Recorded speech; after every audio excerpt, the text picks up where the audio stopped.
In the kingdom of Camelot, a young man named Edran wanted to be a knight of the Round Table.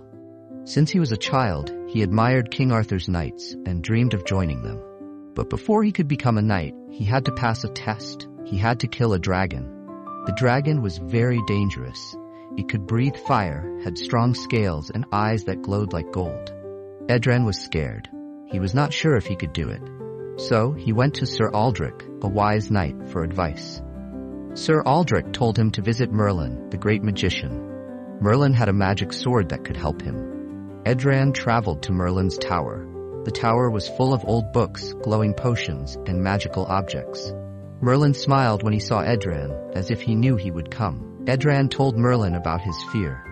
Merlin took out a sword from a chest. It shined with golden light, and strange symbols were on the hilt. "This is a magic sword," Merlin said. "Come back on the day of your battle, and I will give it to you. But remember, your scabbard must be empty. The magic will only work when you are in true danger." Edran felt strong after hearing Merlin's words. He left, ready for his battle. On the day of the fight, Edran returned to Merlin, wearing his armor and carrying an empty scabbard. Merlin told him to close his eyes. When Edran opened them, the sword was in his scabbard. "Remember," Merlin said again, "the magic will only work when you truly need it." Edran rode to the dragon's lair. The place was dead, full of bones and the smell of smoke. Suddenly, a deep growl came from the darkness. The dragon appeared. It was huge, with black scales, big wings, and glowing golden eyes. Smoke came from its nose. Edran's heart raced, but he held his magic sword. He had a chance. He charged at the dragon, but before he could strike, the dragon's tail hit him. He fell hard to the ground. The dragon opened its mouth to breathe fire. Edran rolled away just in time. Flames burned the ground where he had been. Fear filled him. He thought he would die. Then he remembered Merlin's words. The sword's magic would work when he was in real danger. He grabbed the sword, waiting for its power. But nothing happened. It was just a normal sword. Edran felt hopeless.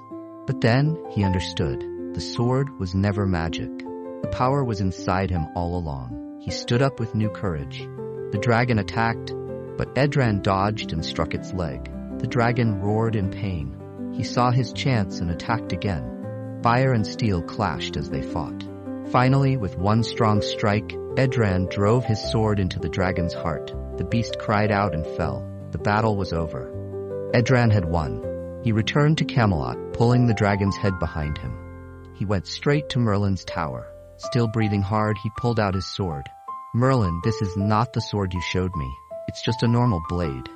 Merlin laughed. "Ah, but you see, Edran, the magic was never in the sword. The magic was in you." Edran finally understood. The sword did not make him strong. His belief in himself did. That day, King Arthur made him a knight, not because he had a magic sword, but because he had learned the most important lesson. Believing in yourself is the greatest power of all. From that day, people remembered Edran, not as the knight who used a magic sword, but as the knight who believed in himself.